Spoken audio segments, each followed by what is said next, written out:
Olga, boa noite a todos, obrigado pela presença.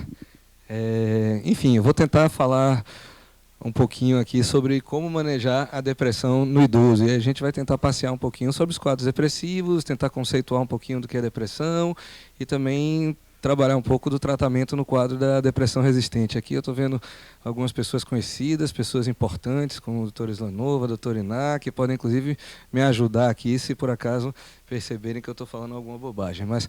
Mas vamos em frente.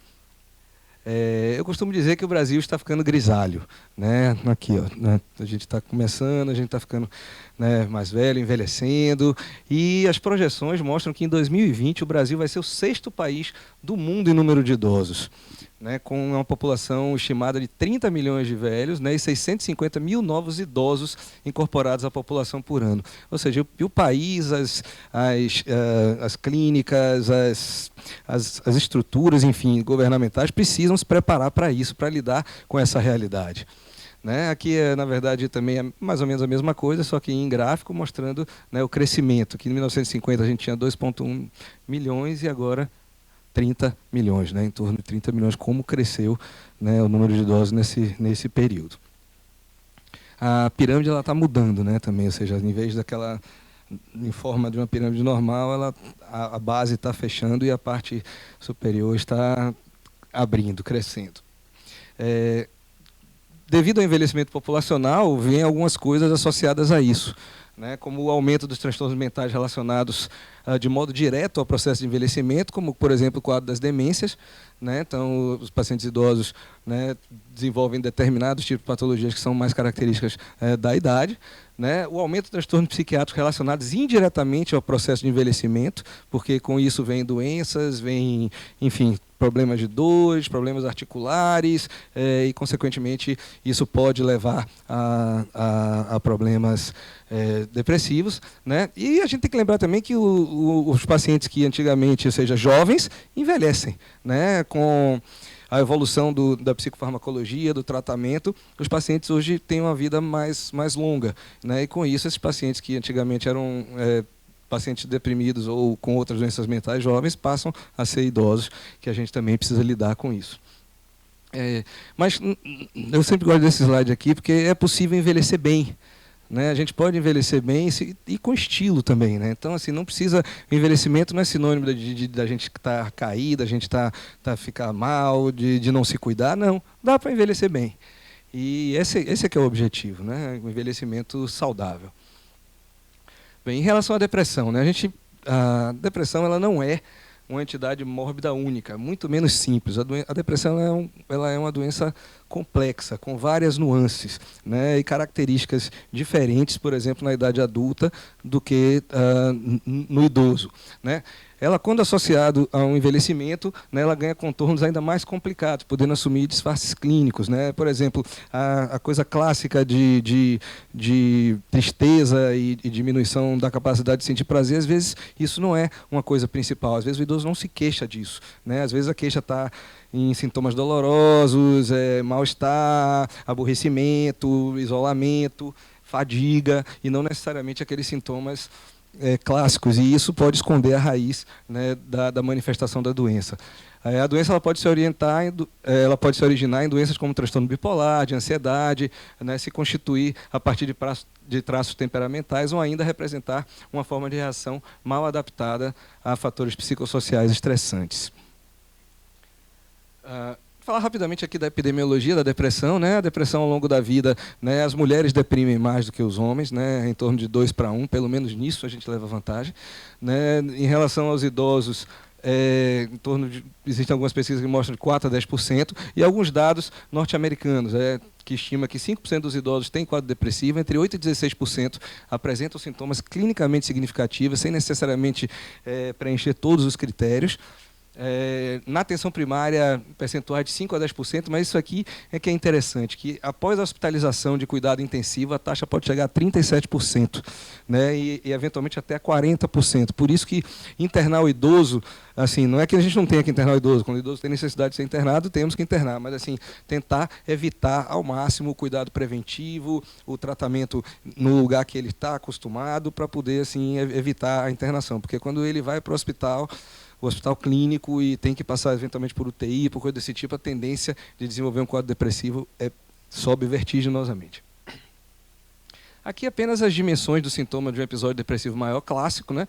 Que você precisa de pelo menos, a rigor, desses dois sintomas, que é o humor deprimido ou anedonia, que é a falta de capacidade de sentir prazer, associado a outros sintomas, né, como alteração, ganho ou perda de peso, transtorno do sono, retardo ou agitação psicomotora, fadiga, sensação de culpa e inutilidade, a pessoa começa a achar que é ruim, que nada que ela faz presta, que, enfim, está incomodando os outros e que sabe que é culpado pelos problemas da família, né, disfunção executiva, às vezes começa a ter dificuldade cognitiva, dificuldade de executar tarefas simples ou tarefas um pouco mais complexas também, e ideação suicida, né? Lembrando que, assim, dos transtornos psiquiátricos, a depressão é que está mais associada ao suicídio, né?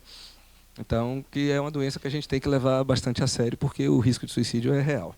Lembrando também que, no caso, assim, a mulher tenta mais o suicídio do que o homem, né? Em torno de 3 vezes para 1, mas o homem tem mais êxito letal. A gente está falando de depressão no adulto, né? E no idoso, né? Muda alguma coisa? Ou é a mesma coisa, né? Eu já dei mais ou menos uma entrada ali dizendo que não é, né, a mesma coisa, muda, né? E assim, eu botei esse slide aqui, achei interessante, assim, porque ele já começa a mudar pela farmacocinética do envelhecimento, ou seja, o idoso tem uma absorção diferente, não só de medicamento, de tudo, né? Uma distribuição diferente, um metabolismo, né? A sensibilidade dos receptores muda, então ele tem mudanças generalizadas na parte intestinal, gástrica, que diminui o esvaziamento gástrico. O idoso tem menos água no corpo, tem mais gordura, né, o que aumenta o volume de distribuição de drogas lipossolúveis e diminui a distribuição de drogas hidrossolúveis. No metabolismo tem uma diminuição do fluxo sanguíneo e renal, diminuição da atividade e perfusão hepática, que leva a uma diminuição do metabolismo, que aumenta o risco de meia-vida. Então você tem que tomar mais cuidado ao medicar o idoso. Associado a isso, os receptores podem estar mais sensíveis, o que pode levar também a mais efeitos colaterais. Então tem várias características que são diferentes. Então, no idoso, às vezes, a gente tem que começar realmente mais devagar, observando e ajustando, né? Não dá para chegar assim, como numa pessoa de 20 e poucos anos, e entrar com a dose logo pesada, né? A gente tem que ir, geralmente, aos poucos. Então, no idoso, a história é outra. A gente precisa ir de forma diferente, porque ele tem necessidades e tem características do organismo que diferem do adulto. Isso o Adriano pode falar muito melhor do que eu lá na frente. Em relação à depressão no idoso, né, como eu falei, apresenta características distintas. São extremamente comuns as queixas cognitivas e as manifestações somáticas ou dolorosas, como sintomas inaugurais ou centrais da depressão geriátrica, ao invés daquelas queixas clássicas de tristeza e desânimo. Às vezes ele não se queixa disso, de tristeza, né? O idoso está se queixando que está com dor no joelho, que está com incômodo aqui, que está com gastrite, enfim, que quando levanta dói, que ninguém dá atenção para ele. Enfim, né, ele começa a estar ranzinza, né, e a gente fala, não, mas isso é coisa de velho, né? Velho é ranzinza. E velho não é para ser ranzinza, né? Velho, enfim, é para ser uma pessoa normal, que curte a vida, etc. E a gente tem que ficar também muito atento como era essa pessoa, né? O idoso, ele sempre foi assim? Ou ele começou a mudar, tem 6 meses, tem 1 ano, e a gente está atribuindo isso a uma coisa normal do idoso, e assim, não, está isolado porque está velho mesmo e isso é normal. Né? A gente tem que ficar muito atento a isso. Porque se for uma característica de personalidade desde cedo, a gente até dá um desconto. Mas, havendo mudança, a gente precisa sempre estar atento, né? Os sintomas, eles podem trazer prejuízo funcional, que pode chegar ao nível de total incapacidade, até o paciente não conseguir se alimentar, deixar de tomar banho, ficar na cama o dia inteiro. Isso no adulto também pode acontecer isso, né? No adulto jovem, mas assim, no idoso o risco às vezes é maior e às vezes a gente não consegue atribuir ao problema real que é. E o risco aumentado de suicídio. Enfim, o envelhecimento ele traz grandes desafios adaptativos, né? O luto, tem perdas afetivas, declínio no status, geralmente vem a aposentadoria, perde poder aquisitivo, os filhos crescem, saem de casa, amigos morrem, você já perde um pouco da vida social, enfim, começa a lidar com limitações que são próprias da idade, então não tem mais aquela elasticidade que tinha, né? Pular de um banco para o outro do carro, quando chega a blitz, não dá mais. Eu mesmo fui tentar outro dia, não, está difícil. né? Então, assim, tem coisas que a gente que vai mudando e a gente tem que entender que as coisas são assim, mas isso não tem que levar você a não conseguir, ou a dizer assim, não, a vida acabou porque eu tenho determinadas limitações que a idade me coloca, né? Enfim, a falta de tratamento está associada a consequências negativas de curto e longo prazo, né? Aumenta a maior prevalência de comorbidade médica, porque se você não se cuida, você não se alimenta direito, você acaba adoecendo, né? Por outras causas. Então, aumenta a mortalidade, piora da qualidade de vida, perda de produtividade, comprometimento cognitivo, né? Como a gente comentou antes, leva ao declínio funcional, alteração da estrutura cerebral, assim, a depressão leva também à alteração da estrutura cerebral. Assim, o idoso naturalmente, com o passar do tempo, você perde, né, volume cerebral, isso é natural do envelhecimento, mas às vezes o quadro depressivo leva a um aumento maior e aí pode ser confundido com quadros demenciais, né? Só que em geral, assim, espera-se que essa redução, principalmente da parte de hipocampos, seja reversível. Mas a gente vai ver lá na frente que às vezes também não é, porque a depressão, quando começa no idoso, né, tendo o primeiro episódio no idoso, então tem grandes chances também de ser os sintomas iniciais de um quadro de demência. Enfim, relato dos sintomas diferentes dos adultos jovens, muitos não se queixam de tristeza, mas que sentem mais fadiga, dores, pouca energia, desânimo, falta de esperança, que para eles podem ser atribuídas a causas físicas ou eventos estressantes da vida, ou a próprio processo de envelhecimento, e isso leva a que as pessoas não procurem ajuda, né? Experimentam mais sintomas melancólicos e disfunções psicomotoras, ou seja, o paciente fica mais prostrado, mais no leito, com dificuldade de fazer as atividades, né? E mais da metade dos idosos apresentam o primeiro episódio tardiamente. Esse paciente tende a ter mais déficits cognitivos e alterações estruturais cerebrais, o que eu falei, né? Que, enfim, né? Quando é o primeiro episódio, pode ser, a gente tem que sempre estar atento à possibilidade de ser o início de um quadro demencial e ampliar, né, essa investigação, né, do quadro. Então, por isso que a gente vai ver que também é muito importante todo paciente deprimido, idoso, a gente fazer uma avaliação médica criteriosa, né? Pedir exame, fazer avaliação, porque a gente chega assim, está com quadro depressivo, toma um remedinho ali, tá, às vezes nem pede um exame e vamos nessa, né? E a gente às vezes está deixando de ver problemas clínicos associados, que inclusive podem ser a causa da depressão, como por exemplo anemias, problemas de tireoide, deficiências vitamínicas e coisas nesse sentido. E tem também, o idoso tem essa peculiaridade, que é a solidão, né? O idoso começa por conta disso, né? De perde amigos, os filhos estão longe, enfim, é uma queixa do idoso se sentir só. E não necessariamente que a gente fala assim, mas ele não está só, o cuidador está com ele, eu vou ver uma vez por semana, não sei o quê, mas a solidão é uma coisa subjetiva, né? Assim, porque não necessariamente é a quantidade de vezes que você vê o idoso, é a expectativa que ele faz daquilo. Então, se ele faz uma expectativa maior, se dá uma coisa menor para ele, ele se sente só. E essa sensação de solidão pode também levar a desenvolver quadros, enfim, depressivos. É interessante a relação entre situações negativas na vida e depressão na velhice. Tem estudos que mostram que pessoas que passam por muita dificuldade, muito problema, etc., tendem a ter um maior risco de desenvolver depressão. Isso aqui eu acho super interessante, que é o abuso na infância aumenta o risco de desenvolvimento de transtornos do humor na fase adulta e na velhice. Isso é uma coisa da epigenética, né? A gente tem a teoria da evolução do Darwin, né? Que é a evolução das espécies, a epigenética é uma volta ao lamarquismo, né? A girafa, de tanto, né, forçar o pescoço cresce. Aí se percebeu que quando você estressa demais o gene ele muda, né? Ele altera, ele sofre mutação. E essa mutação ainda pode ser transferida para próximas gerações. Então foi feito um estudo com crianças que foram abusadas, e essas crianças tinham uma vulnerabilidade muito maior e desenvolviam mais quadros depressivos na infância associados a alterações genéticas por conta do abuso. Pensamento de morte, né? A gente precisa diferenciar os naturais dos patológicos, porque uma coisa também é eu estar aqui, não, eu estou com 80 anos, vou começar aqui a pensar, fazer uma patrimonial, fazer meu testamento para meus filhos não brigarem, porque eu sei que pode chegar, tal. Não, ok, né? Tranquilo, isso é natural. Outra coisa é começar a achar que está morrendo, que a vida não faz mais sentido. Então, procurar diferenciar os pensamentos de morte, né? A falta de sentido na vida, temos que ficar atento a isso também, porque quando a pessoa tem um propósito, tem metas, tem vontade de cumprir coisas, tem projetos, assim, probabilidade dele desenvolver o quadro depressivo é bem menor.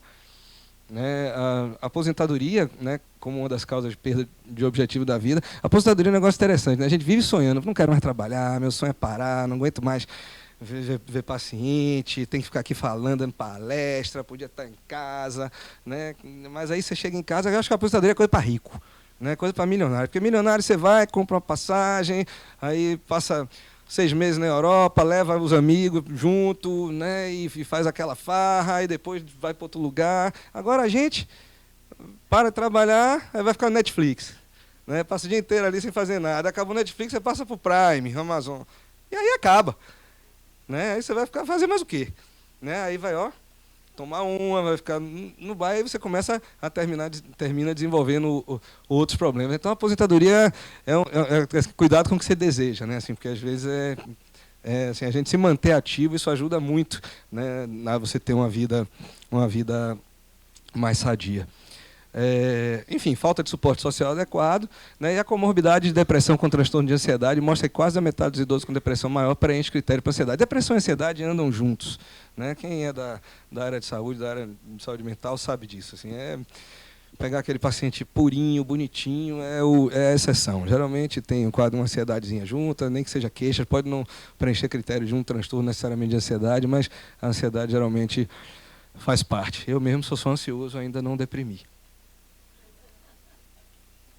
Aqui, eu achei interessante isso aqui, porque isso aqui é um quadro que é uma meta-análise, que você pega vários estudos e faz uma estatística, e aí daí você tira, né, uma conclusão disso aí. Você pega estudos que têm um critério mais apurado e, enfim, faz essa. Isso aqui são vários estudos com um número grande de participantes mostrando a diferença, né, dos sintomas mais comuns no idoso e no adulto. Aqui para a esquerda é mais comum para depressão no adulto jovem, aqui no idoso. Então a gente vê aqui sintoma hipocondríaco, somático geral, agitação, queixa gastrointestinal, etc. É mais comum no idoso. E o mais jovem, você vê que é com humor deprimido, insônia, as coisas mais clássicas do quadro depressivo. Em relação ao prognóstico, né, o prognóstico está muito associado também à gravidade do quadro inicial, ao tempo que esse paciente também tem depressão, né, como é tratado. Por isso que é importante a gente sempre bater no tratamento adequado desde o início, porque 50% dos quadros depressivos do primeiro você tem chance de desenvolver o segundo, depois passa para 70%. Depois do terceiro em diante, amigo, a doença crônica. Você vai tratar a vida inteira. Então, assim, é importante tratar bem desde o início. E quanto mais grave, a tendência é que, enfim, acha o risco maior no futuro. Então, é muito comum, né, você começar a tratar o paciente, aí o paciente daqui a 2, 3 meses está ótimo, aí fala, não vou mais tomar esse negócio não, né? Eu vou ficar dependente disso aqui, não quero ficar dependente de depressivo. Né? A gente ouve muito isso. E aí para de se tratar. Né? Também não quero mais pagar o médico. Né? Pagar o médico para quê? Ficar lá dando dinheiro para o médico, para ficar batendo papo com ele? Não vou. E aí pronto, para de se tratar. E aí recai. Aí quando recai, já caímos nos 70%. Né? Aí às vezes a doença ela já vem um pouco mais severa. Aí você tem que tratar por mais tempo. E aí, ou seja, enfim, é a cronificação. Então, assim, sempre trabalhar a educação do paciente, a necessidade de tratar ou não abandonar o tratamento, mesmo com todo esse esforço, o pessoal abandona. Mas a gente tem que continuar firme e forte no propósito. Né? Assim, outro prognóstico ruim é a presença de delírios, né? Porque, obviamente, isso leva a uma maior gravidade, né? Problema de saúde física e eventos vitais graves. Menor taxa de resposta em homens. O paciente mais idoso responde menos, né? E aqueles pacientes que têm maior duração do episódio atual. Então, também sempre ficar atento, prevenção, não esperar a doença ficar grave, notou sintoma, notou que o quadro que mudou ali, era de um jeito. E eu acho que isso talvez um conselho mais assim, adequado. A pessoa funcionava de um jeito, mudou, acende a luz amarela, né? Acende o alerta para levar, para poder fazer uma avaliação. Né? Porque pode ser um quadro depressivo no início, muito mais fácil de tratar, mas quando a gente empurra com a barriga, aí já viu, né? Problema. E assim, geralmente para a gente psiquiatra só chegam os quadros que já estão mais complicados, porque geralmente aí passa pelo clínico, passa pelo ortomolecular, aí fica feliz da vida, né? Tomar 50 pílulas, não sei o quê, o pessoal acha lindo. Né? Mas tomar um antidepressivo é um problema. Enfim, aí geralmente os pacientes eles são tratados pelo seu ginecologista, pelo seu clínico geral, etc., que eu acho que não há problema nisso, não, até porque não há psiquiatra talvez suficiente para dar conta de toda a demanda, mas acabam muita gente tratando, acha que é simples o tratamento, trata com subdose, e quando chega para a gente, geralmente já chega os casos mais complicados. Assim, aquilo que eu falei da cognição, que é uma das diferenças mais exuberantes da depressão no idoso, né, quando comparado à depressão nos adultos, né, tanto que tem um termo pseudodemência, às vezes o paciente parece que realmente está no quadro demencial, com comprometimento da memória, de curto, de médio prazo, se atrapalhando, trocando tudo, né. A diferenciação, por vezes, é difícil, né, às vezes você tem que começar a tratar para, né, apostar, começar a tratar e para ver para que lado vai, mas e tem aquela coisa da possível comorbidade, né, porque às vezes a depressão é o sintoma inicial da demência. Eu tenho um paciente interessante que até atendo com Raíssa no consultório, que é um senhorzinho que foi trazido do interior, que ele trabalha na área rural, né, e aí chegou a família muito comovida, né, e aí eu comecei a avaliar ele, apliquei algumas escalas, apliquei alguns testes, etc. E fiquei na dúvida, né? Pedi um monte de exame para ele, etc. Mas comecei a tratar ele para depressão. Mas ele fazia, por exemplo, o mini exame, o mini mental dele era lá embaixo. Eu nem me lembro exatamente quanto era, mas era muito comprometido. Era abaixo de 10, se eu não me engano. Mas eu achei que era um quadro que poderia ser um quadro depressivo. Comecei a tratar para depressão. Né? Aí esse senhor voltou com os exames, etc. Não tinha nenhuma alteração grande, a não ser a alteração do volume cerebral, hipocampo, essas coisas, que falava a favor de um quadro demencial, mas aí a família feliz da vida que ele estava ótimo. Né, que ele melhorou, voltou a cuidar da roça, mas quando eu comecei a pesquisar de novo, a cognição dele era zero. Então, assim, ele estava demenciado, mas feliz ali, fazendo algumas coisas ativas. Aí a gente encaminhou para fazer a estimulação cognitiva, mas é um paciente que realmente, na verdade, tem um quadro demencial e que tem um quadro de depressão associado. Falar rapidinho aqui sobre depressão resistente também, que assim, 1/3 dos pacientes geralmente se enquadram na categoria de depressão resistente, que não respondem geralmente a 2 tratamentos antidepressivos pelo tempo adequado, na dosagem adequada.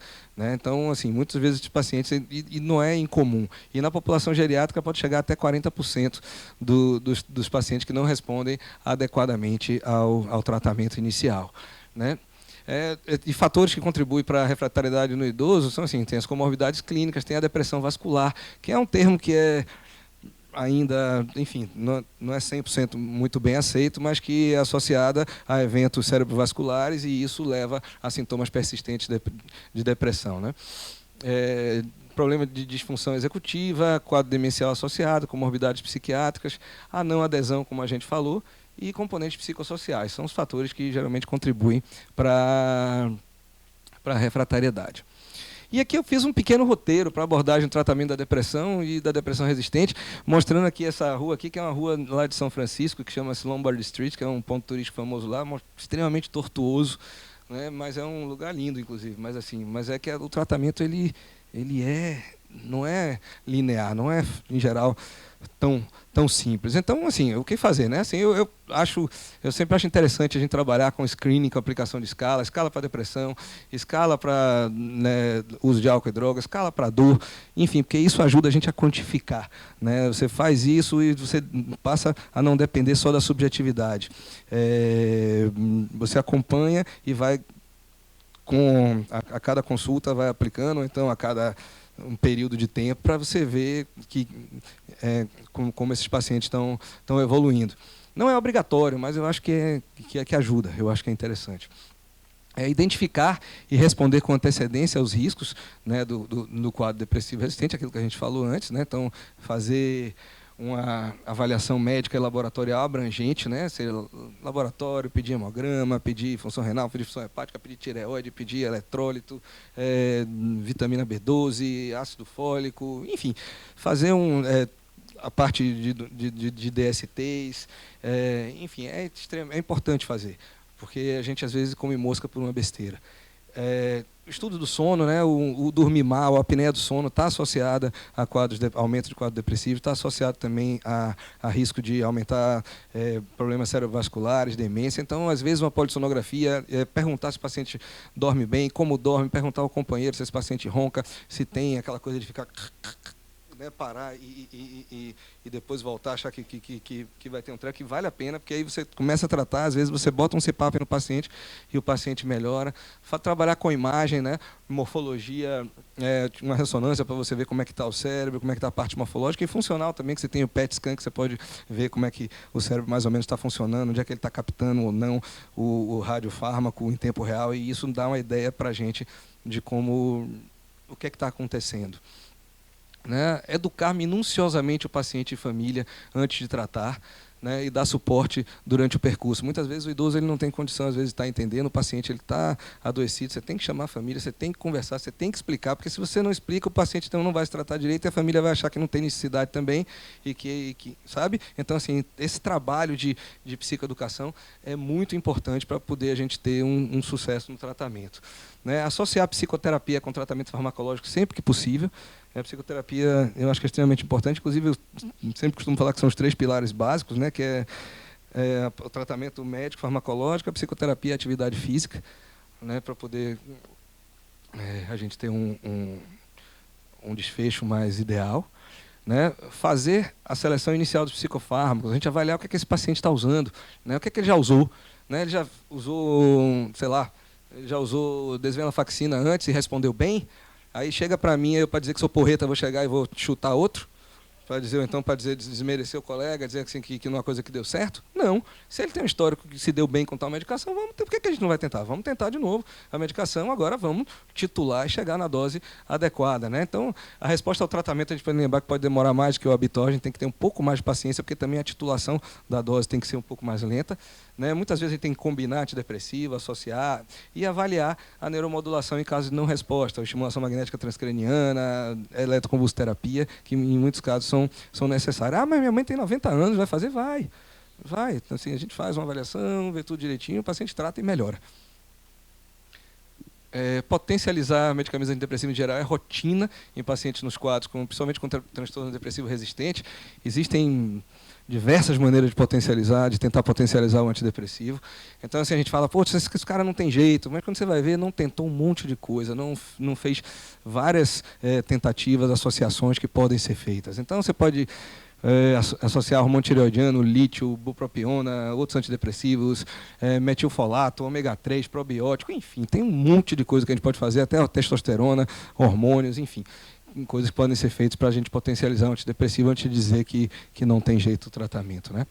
Iniciar um programa de exercício e nutrição para estimular neurotrofinas cerebrais e neutralizar a síndrome metabólica. Em geral, os exercícios são importantes, não só para melhorar a capacidade funcional do paciente, a parte aeróbica está mais associada à melhora do quadro depressivo, mas é importante fazer alongamento, porque para manter a funcionalidade do idoso, também uma malhaçãozinha para manter a rigidez e ele ficar, né, firme. Aconselhar o paciente a evitar tratamentos alternativos ou milagrosos, além de sugestão na internet, por favor.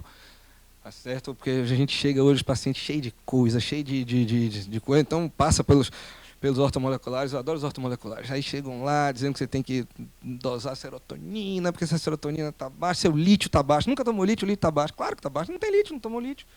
Tem que estar baixo, não tem que ter lítio. Então, assim, acontece essas coisas. Então, assim, atenção a essas coisas. Não existe tratamento milagroso, até hoje não existe. Né? Aí é outra área, na área do milagre a gente não está ainda nela. Né? Mas assim, evitar esse tipo de coisa, porque na internet você acha tudo. Então, como geralmente o leigo ele não tem condição de discernir o que é legal e o que não é legal, é melhor evitar. Combater o estigma, né? Enfatizar o autogerenciamento para aumentar a aderência ao tratamento. Encaminhar para avaliação naqueles pacientes que não estão respondendo a mais ou duas ou mais tentativas, assim, aquela coisa, a gente também perceber nosso limite, pô, não está dando certo, deixa eu ouvir um colega, deixa eu ligar para a doutora Islanova aqui para ela me dar uma opinião, se antidepressivo está legal, não está?